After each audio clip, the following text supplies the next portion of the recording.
Bienvenue au 5e étage. On sait très bien qu'il y a un lien entre la création du monde et la délivrance, la Géoula aujourd'hui même, Bezrat Hashem, avec une étape au milieu, on en a parlé, le don de la Torah. Si on regarde bien, les sens qui sont ceux qui appartiennent aux lumières, comme dit la Kabbalah, du visage, ces lumières qui sont les 4 sens du visage et le toucher, se retrouvent là aussi. Pour une raison très simple, lorsque l'on regarde au niveau de la création du monde, Adam Rishon correspond à ce qu'on appelle le Keter, la couronne. Il est au-dessus de tout, il transcende tout, il est l'homme premier duquel va venir toute l'humanité. Or, la Kabbalah le définit comme étant quelqu'un qui appartient au Keter, la couronne, qui est au-delà même, au-dessus même des sens qui sont les plus élevés comme la vue. Lorsqu'on arrive au moment du don de la Torah, ce qui va être là-bas mis en avant, eh bien, c'est la vue et l'ouïe. Et elles vont même être mélangées, puisque la Torah témoigne et nous dit « Et le peuple voit, les feux et le son du chauffard ». Alors, ce sont des choses que l'on entend. On entend le chauffard, on entend des voix, on ne les voit pas. Et pourtant, là-bas, la vue a été le moyen de percevoir ces sons. Donc, ces sons sont en fait des lumières, sont fait des choses très élevées. Et il faut pour cela relayer l'ouïe à la vue. Donc on a ici 2 sens qui viennent après le Keter, après cette couronne, qui sont les sens les plus élevés. Mais lorsqu'on arrive sur la fin, dans notre génération, on voit qu'il se passe un phénomène nouveau, ce virus, qui provoque chez chacun de nous protéger. Or, ce qu'on demande à chacun, sur toute la surface de la planète, eh bien, c'est de couvrir l'odorat et la parole avec ces masques. On voit qu'il y a ici quelque chose de très fort, il y a un danger. D'ailleurs, comme quelqu'un me l'a fait remarquer d'ailleurs récemment, le sens même, les sens qui vont disparaître, qui vont être touchés par ce virus-là, eh bien, c'est bien entendu l'odorat et le goût. La personne qui, Dieu préserve, est touchée par ce virus va perdre ces 2 sens-là. Et pour se protéger justement de celui-ci, eh bien, il va falloir couvrir ces 2 éléments qui sont le nez et la bouche pour pouvoir justement éviter d'être atteint par ce virus-là. Alors, on voit ici une évolution. Et d'ailleurs, ce virus porte le nom de couronne, Ken, dans l'espagnol, si je ne me trompe pas, ou dans une langue approchante, pour nous rappeler que la fin est reliée au début. Ce qui était au départ se retrouve encore aujourd'hui. Il y a ici encore un message. Au-delà de ça, on l'a évoqué précédemment, récemment, le sens du Mashiach, c'est justement l'odorat et la parole. Celui qu'on appelle Morar Vadaïn, celui qui va sentir profondément chez chacun ce qui a pu provoquer chez lui une descente et ensuite le juger, mais de façon positive. Ces sens-là sont liés à la Magéfa, sont liés à l'épidémie. On va voir comment.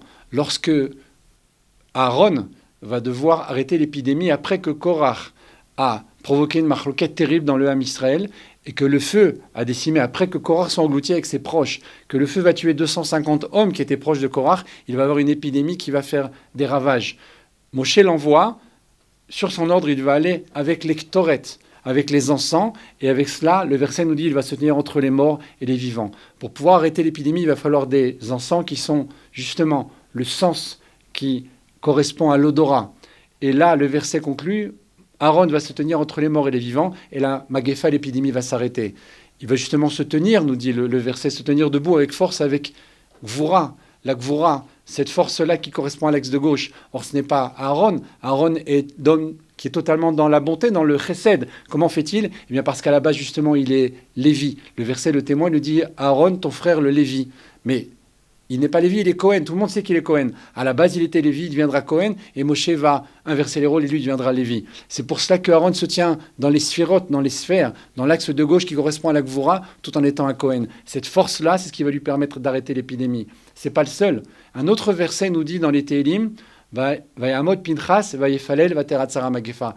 Pinchas est tenu, il a prié et il a arrêté l'épidémie. Là encore. Par quel moyen ? Par la prière. L'un avec l'odorat, c'est Aaron, l'autre avec la bouche, avec la prière, c'est Pinchas. Les deux, justement, retrouvent, dévoilent ces 2 sens qu'on vient d'évoquer. Ce masque que l'on doit mettre pour protéger le nez et la bouche, ces 2 sens qui vont permettre d'arrêter l'épidémie. Ils vont faire cela comment ? Mais justement par la gvoura, par la sévérité. Mais une sévérité intériorisée et un chesed, une bonté absolue envers leur prochain. Il y en a bien sûr un troisième, même si on n'est pas au niveau de la Torah elle-même, dans le Chumash, mais un troisième homme qui va réussir à arrêter l'épidémie, et c'est Rabbi Shimon Bar Yochai. Comment il fait ? Bien, la Torah nous dit « Kam Rabbi Shimon ». Souvent dans les textes, il est marqué, c'est levé Rabbi Shimon aussi, il s'est tenu avec sévérité, et il a réussi, lui, par contre, à transcender l'ouïe, qui est son sens, puisque Shimon en hébreu vient du mot shmiya, l'écoute, l'ouïe, et il va transformer cela en écrivant dans le Zohar, tachazé, regarde, vois.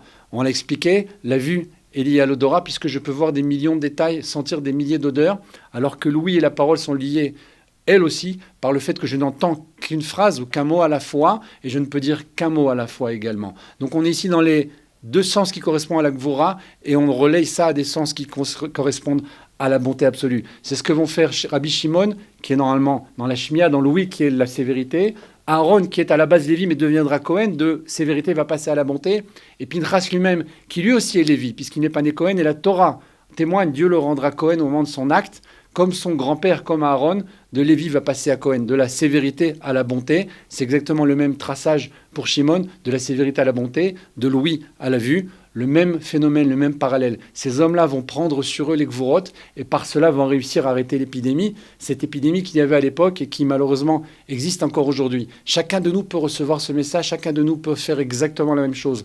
Prendre sur lui les gvurot, juger son prochain avec l'œil droit et garder l'œil gauche pour lui-même.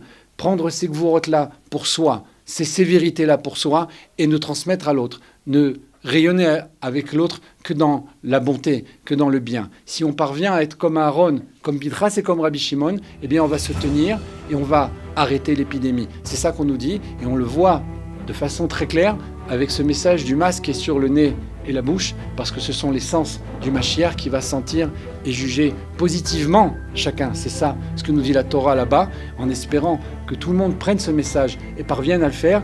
Et grâce à cela, nous pourrons tous ensemble monter au 5e étage.